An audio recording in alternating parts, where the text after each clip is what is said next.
and join our crew. Welcome to Teach Hullabaloo Music, an almost brand new podcast for an almost brand new product. That's Hullabaloo spelt Hullabaloo.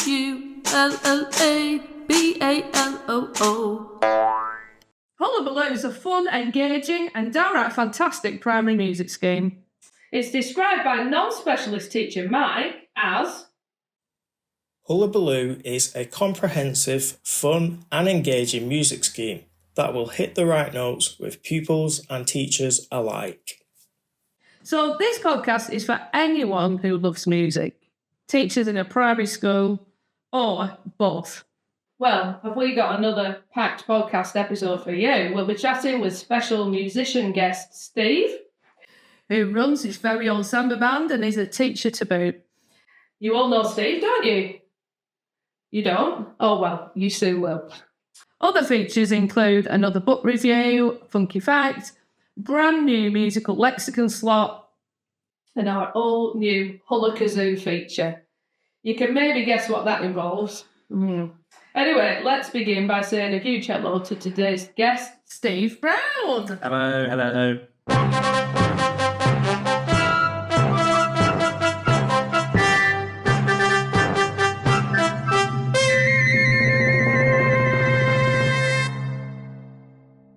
Welcome, Steve. So, Steve, what do you do? I do all sorts of things. I don't have one job. I have 100 different jobs. Yeah. So I'm a musician essentially. I'm a composer and workshop leader and a teacher. I do all sorts of different things. Sometimes I get a bit confused in my head about all the different things I'm doing. So I work in schools predominantly, and I teach music curriculum. But I also have my own adult Samba band called Longwich School of Samba. And we do all sorts of performances and carnivals and festivals. I'm also a composer, so I write songs essentially and produce them in my recording studio.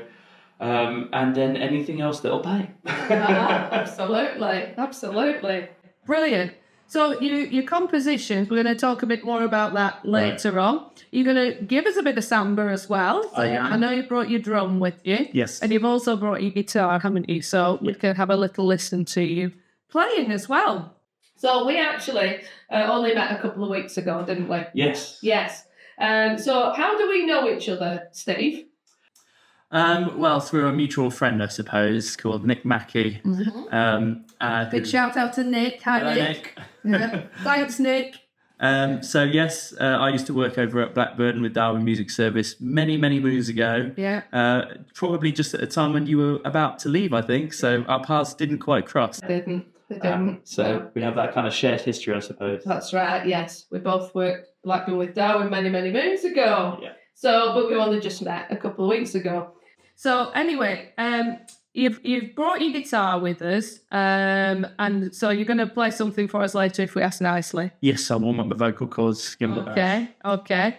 And we'll find out more about Samba, Steve, later on. Yep. But now it's time for our first ever musical lexicon. What is musical lexicon? Well, this is where I introduce an obscure musical word, and we discuss it. Okay. All right. So, and it may be a word that you've already know or you've already heard of. But the word for this particular podcast is woodshedding. Right. Have you heard this word before? No. Okay. Now, your musical background is quite extensive, isn't it? Just give us the background so that people understand how obscure this word really is. Right. Okay. What are your music credentials? Oh, God, right. I went to Royal Birmingham Conservatoire many years ago, became a lecturer there, and taught there for a number of years. Yeah. So that's pretty. You're pretty musical. I suppose so. Yeah. So for you not to know this word means it's pretty obscure. That's pretty obscure. Yeah. I wonder if anyone else out there listening knows what this word means. Well, I'm going to tell you. You'll be glad to know. I'm going to tell you. So woodshedding can also be shortened to shedding. And it's actually a term commonly used to describe the act of practicing something, usually in private, to improve one's proficiency and performance. So it's that kind of repeated, that absolute hammering something. Maybe that's where the hammer, Yeah, the woodshed woodshed. thing comes from. You're hammering away at it. I've only just thought of that. But that's, a woodshed, hammering. So it's typically used by musicians, though, to mean rehearsing a very difficult passage. So Well- that bit, repeatedly. Funnily enough, that's where I do a lot of my practicing. I've got a shed out in my garden, which is like my recording studio. So I am essentially woodshedding, I suppose. Yeah. You are a woodshed. I am. With your own woodshed. I'll need a sign now. Yeah, you will. Steve is woodshedding. Keep out or something like that. Brilliant. Right. So the term is a metaphorical term, and actually it comes from the idea of the woodshed, a practice place, a private practice place, based on the assumption that an actual woodshed would be in a fairly remote place, out of the way, because nobody really wants to hear you repeating that riff over and over and over and over, do they? No. Do you remember any particular sections of music that you had to keep repeating and repeating and repeating to get it right? Oh, I used to play this piece of music when I was doing a lot of classical guitar years ago called Asturias Leyenda. Okay. And that I used to be practicing, trying to get my tremolo technique down all the time. Yeah. So I'll be doing that forever and ever. Yeah. I can remember when I was first starting to learn the piano at the age of 6, my parents virtually strapping me to the piano stool to learn the If a Woodchuck Could Chuck Wood, which was just a few kind of a right hand. I think it was C, D, E, F, G, E, C, D, E, D, E, D, C. So it went kind of that, very simple. But I could have given up at that point and none of this would have happened. Yeah. Isn't that quite frightening? So, so woodshedding. We're all familiar with woodshedding. We're experts now. Yeah, experts at woodshedding. So there we go. That is our musical lexicon, our word of the podcast. Okay, so Steve, can you tell us all about your Samba side? Okay, so How did you get into it? Well, funnily enough, it was when I was at college studying music. So I think the very first week I went in there, I saw this samba band performing. I thought, I've got to do that. When I was a kid, I always wanted to play drums, but my parents probably quite rightly didn't push me down that route. So when I got the opportunity to have a go at doing some drumming, I jumped at it, and then I eventually, after a number of years, took over from my lecturer. He went off to live in France, living the good life. And then, so I took over and I became a lecturer there and got into doing lots of outreach work in schools. And that's kind of how my career started, really. Okay. Doing workshops, doing Samba and going out and about into different schools. And then realising actually it might be a bit easier if I didn't always have the drums with me to take round and just do some songwriting and stuff like that. Yeah, of course. So, lots of things came from that. Okay, yeah. Lugging the equipment's always a drawback for a musician, isn't You it? become a professional at opening doors with loads of stuff in your hands. You do, absolutely, yeah. It's a long time since I've done workshops, but I can remember I had one of these trolleys, folded, the handle folded over, and I just used to stack the trolley up. But then obviously school, sometimes the maintenance of the paths and everything isn't the best. But then steps as well. The steps, the steps aren't great. So I haven't done that for a long time though. But I can't imagine that I'd be really very good at sitting out. I'd probably give up after, I'd probably leave the instruments at the side of the road or something. Okay, so can we listen to some Samba? You brought a drum. Absolutely, yes. Okay, so we're going to listen to some of Steve's Samba. Right, so Steve, take it away. Okay, so this drum here is called a pique, and you normally play it traditionally with one stick in your hand. Okay. So I won't play too loud because I'll deafen everybody in the room. Yeah. But we'll try it like this. Okay.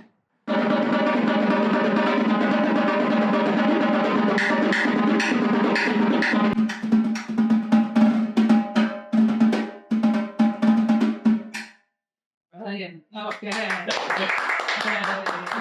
Oh, excellent. Okay, now to see you've got a whistle to rank. Yeah, so the mestre de bateria, the leader of the percussion group, has one of these. It's called an apito.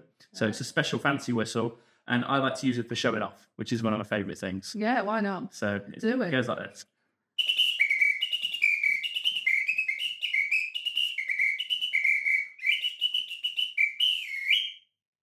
Hey, lovely. So, Can we have a drum and whistle combo at all? Oh my word, You multitasking. never played them at the same time. I do. You do? Oh, so you have done it before? I have done it before. Yes, we'll give it a try. Okay, I'm trying to give you the maximum exposure here with you showing off. You know, if you want to Let's hope I show don't off, make a mistake there. just do it. Just do it. Go for it. All right. Yeah.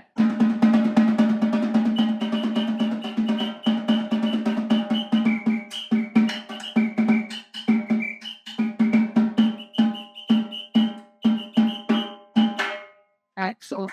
Brilliant. There we go. Brilliant. Leave it lie down now. Thank you very much for that. Thank you. Okay, so now it's time for Look at a Book. Look at a book. Look at a book. Look at a book. Look at a book. Look at a book. So, we did this in the first podcast, Steve, where I review and talk about a children's book that has a musical connection, okay? So that if there are any primary teachers listening or watching, that they might be inspired to go out and buy the book. So in the previous podcast, we were talking to Christine Chatterley, who is a music coordinator in a primary school, and we looked at The Bear and the Piano. And she was rushing home to order the book, so maybe other people did as well. Now, this one is called The Song for Everyone, and it's by Lucy Morris. So if you want to make a note of that, The Song for Everyone by Lucy Morris. So this book, I just spotted it on the shelf in Waterstones. And when I did that thing, you know, where you stand in Waterstones and read the book first before you buy it, and then sometimes put it back on the shelf and don't buy it, or actually in this case did buy it because I was really, really impressed with it. And it's got lovely illustrations, as you can see. And it's actually set in a little town. I can read a little bit out. Obviously, for copyright reasons, I can't read all of it. So I'm going to read just the beginning part, all right? So it starts off, it was just a tiny window, too high in the eaves to be noticed from below, and too small to let in much daylight. And yet, one morning, out came a delicate tune. And there's a nice picture there of the setting of the story. And the tune is represented here by lovely flowers and patterns that look like what a lovely, delicate tune might look like, I suppose.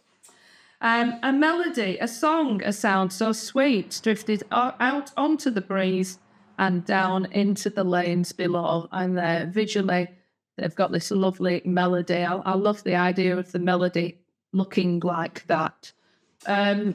So the schoolboy had a long and lonely walk each morning, and as he passed beneath the small window, he stopped to listen to the music. So we have this boy who passes by, and every morning he listens to the music. And basically, to summarise the rest of the book, I can't read anymore, he instantly forgot his loneliness. He felt light as a feather. It completely transformed his mood. So he would skip on to school then. And then various other people walk past the window. So we have an old lady who hobbles past, very sad, and then hears the music and then leaves full of joy. We've got various other characters who are transformed by the music. And you can see where this is heading in terms of the message behind it. But it takes a turn, and the music stops. And the question is, why has this music stopped? And of course, everybody notices because they don't hear the music and they still feel lonely and sad. And so they decide to go into the window. So they form a kind of a human ladder, climb up. And there, inside, in the corner, is a tiny wren. So it's a bird that's making the sound. So that was a bit of I wasn't expecting that. Were you? No. No. But if you've ever heard a wren song, I'm just going to play it now.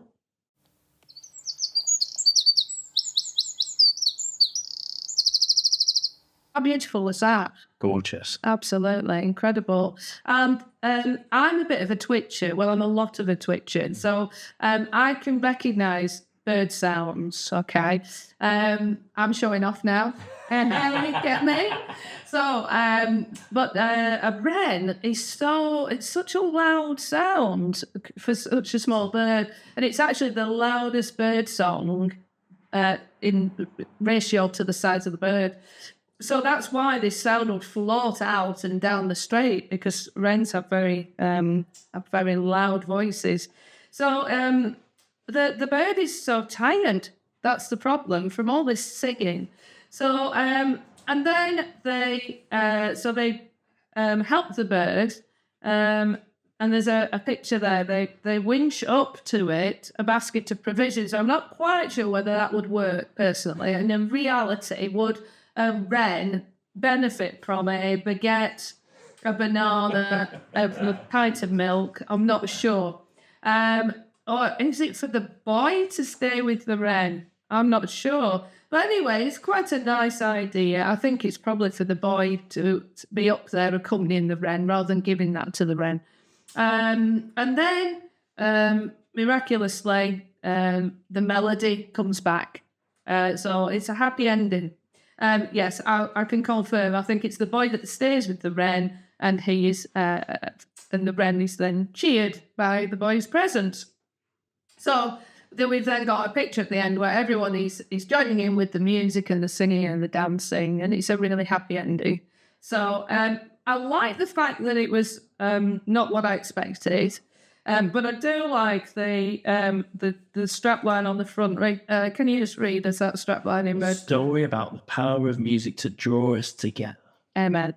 Yeah. Okay. And we know how that works. You know how that works with your Samba band. I do. Yeah. Well, and definitely in schools, I find it. I always say to students, music is all around us, whether you like it or not. You can't escape it. It's there when you're born. Yeah. It's there when you die. It's there all the important parts of your life, and even when you're shopping. Yes. You can't help but be surrounded by music. No, you can't. And it can absolutely transform your day. Yes, it can, as we found. So it's the song for everyone by Lucy Morris. I just wish that I had a basket of food every time I did a song. Oh, yeah. Well, that'd be all right, wouldn't it? Hey, yeah. Basket of food for every song.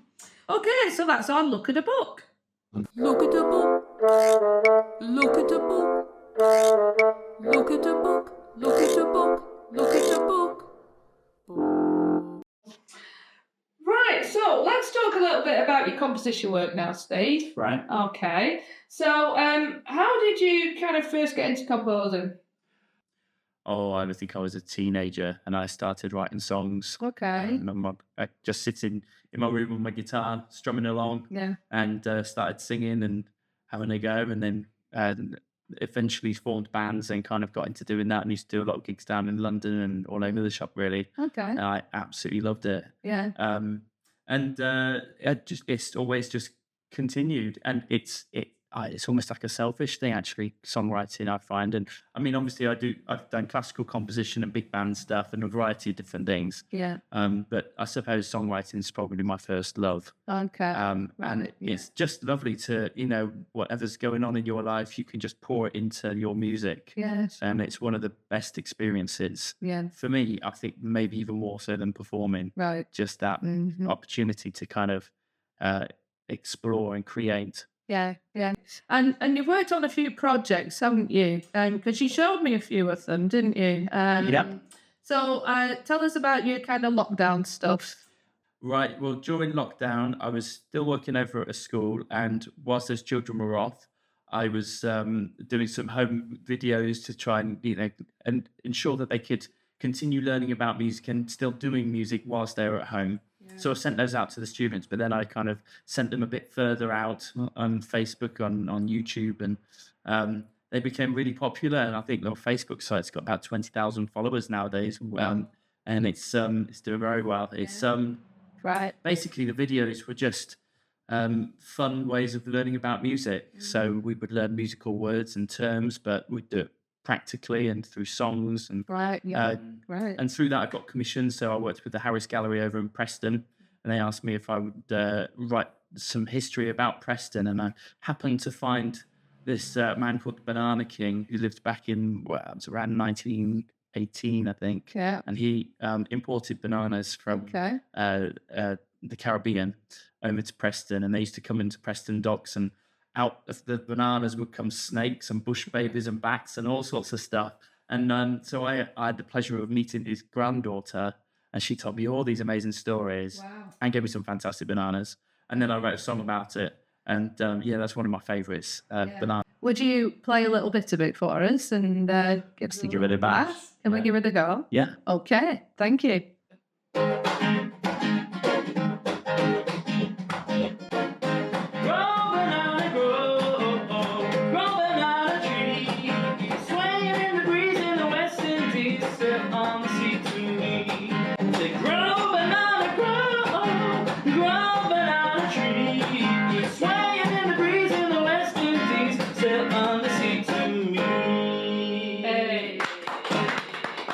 We'll be singing that now for the rest of the day, won't we? How about something a little more quiet? And have you got anything? I think there's something cool or something. I don't know, something that you. Well, I'll write you a song. This is a song I wrote a few years ago about my daughter. Oh, nice. And it's called Joy.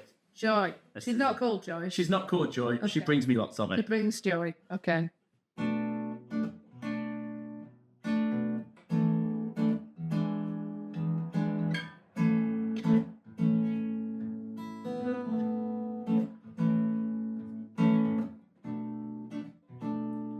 Joy, you're dancing with her now.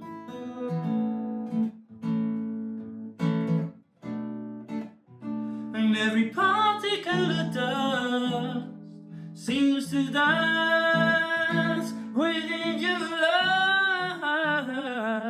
and sorrow. I wear your medal on my heart.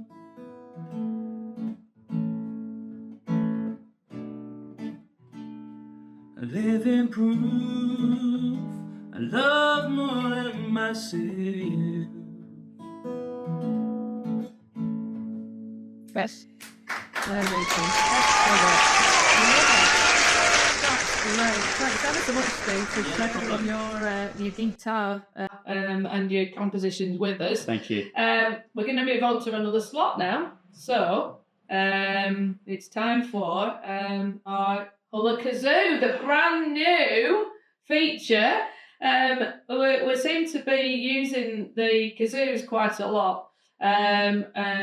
In Northern Ireland a few weeks ago, I had a whole kind of karaoke kazoo thing going on, Hullabaloo. So I thought we'd pick it up with the podcast. Excellent. So are you up for that? Absolutely, I love a kazoo. Brilliant. Love it. Okay.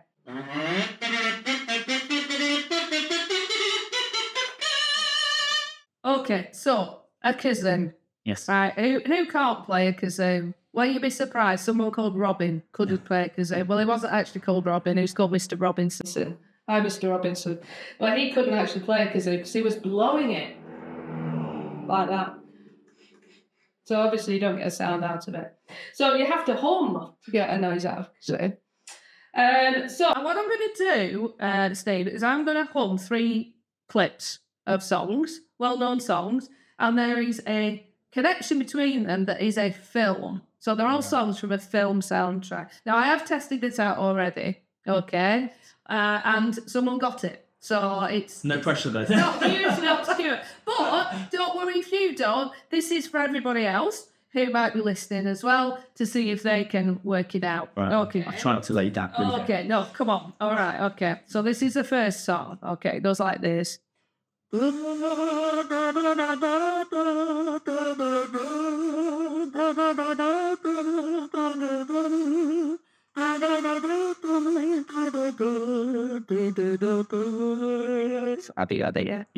Okay.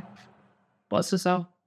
I don't know what the original title is because it was a French song, wasn't it? But it's She and Elvis Costello. Ah, brilliant. Okay, that's one. Got the first one. Okay. Hope you the rest of you got that one. So it's She. Next one.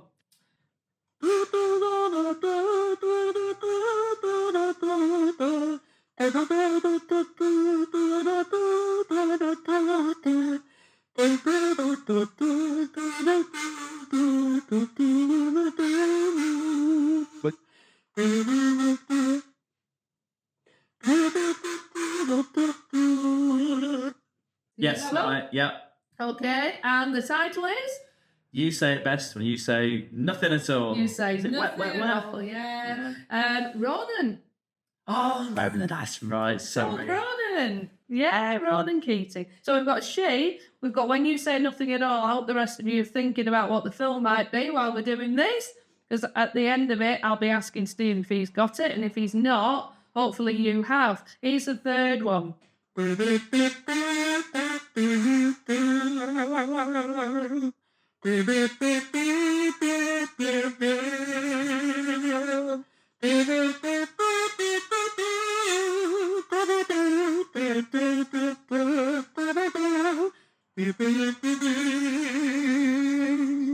Bit of vibrato, eh? Okay, have we got that one? absolutely. Oh, you see, we've got all three, and it is It's Bill Withers. Ain't No Sunshine. Ain't No Sunshine. So we've got she, we've got Ain't No Sunshine, and When You Say Nothing at All. Do you have a Scooby-Doo what the film connection might be? Could it possibly be a place in London? It is a place in London. Right, okay. You got it. Go on. And the Notting title is Hill. Notting Hill. Brilliant. There we go. So that's our kazoo karaoke. Fantastic. And that was very successful, wasn't it? So now it's your turn to play a kazoo, Steve. And we've got 4 different colours there to choose the from. choice. I'm going to go with Blue Kazoo. You're going blue kazoo because it rhymes. Excellent. Love it. Okay. So, and you'll notice we've got nice little stickers on there. So Delightful. we had to, well, I didn't, but some people in the office had stuck all these stickers on, which took a long time. Anyway, we did make them holla kazoos now, rather than just normal kazoos. Okay, so a little challenge for you. What I'd like you to do with your kazoo is you are going to play the very best fanfare that you possibly can think of. Okay? Okay. So you just, get in the zone, and when you're ready, give us a blast. Okay.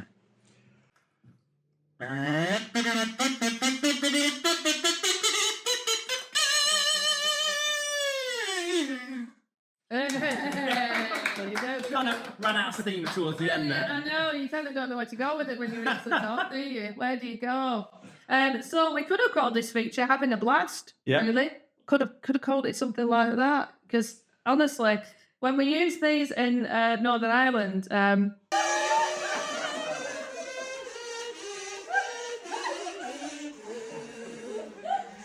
someone played Danny Boy, and then all the kazoos joined in, and it was just this whole wonderful noise. You don't have to worry about getting the words wrong either. You don't have to worry about the words. It's just, yes, and everyone had a blast. Literally had a blast. So there's our Hulla Kazoo spot. Our first one. Look out for that in future episodes. Moving on, I've got a new funky fact for this podcast. The last one was about prepared piano music. Oh, yeah. Which was really interesting. So this one is slightly different because we're going to focus on a person. So we're focusing on Ella Fitzgerald, who we know is dead. Yeah, Sadly. Yeah, but she was the queen of jazz. She had a really pure singing voice. But did you know she had a musical superpower? Yes, indeed. She had perfect pitch. Yeah. Yeah. So, just for anyone who's not clear on what perfect pitch means, so that's the ability to sing or identify any note without first hearing another note to compare it to. Okay? So, Ella's gift of perfect pitch, though, this is the interesting fact. So, her band musicians would actually tune their instruments to her voice. Isn't that amazing? So, when they were tuning up, Ella would sing the note and they would tune to that. So that's quite incredible. Steve, do you have perfect pitch? Absolutely not. No. No, I don't. I have a thing called relative pitch, I suppose, where I'm Yeah. like, I can kind of just about work out melodies based around other notes. Yes. I do know some people with perfect pitch, and actually they also say it's a little bit of a curse when you're listening to music and it's not quite in tune. Oh, They just they don't enjoy it as much because it doesn't sound quite right to them. No, of course. Oh gosh. So how many people, ratio-wise, 1 to so many, do you think possess perfect pitch, Steve? 1 in every how many would you think? 1,000, 1 every 1,000. 1 every 1,000, I think. Maybe more. Maybe 1 every 10,000. Oh, now you've just hit the nail on the head there. It's 1 in every 10,000. Really? Yes, so it's a pretty rare gift, isn't it? Yeah. So there's our Ella Fitzgerald, Queen of Jazz. She had perfect pitch, and you probably didn't know that before you came here. No, So, but, yeah, every day's a school day. Okay, so we are getting towards the end of our podcast, sadly. Don't forget to tune in the next podcast. Remember, every podcast is released on the 19th.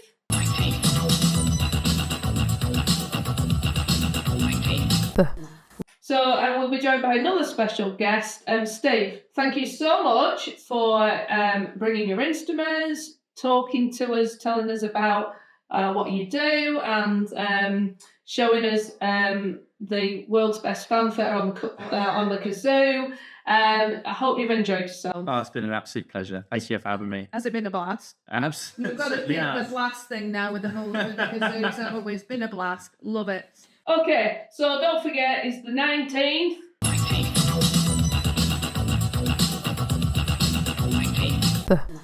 For the next podcast, and thanks very much. Okay. To the end. We go.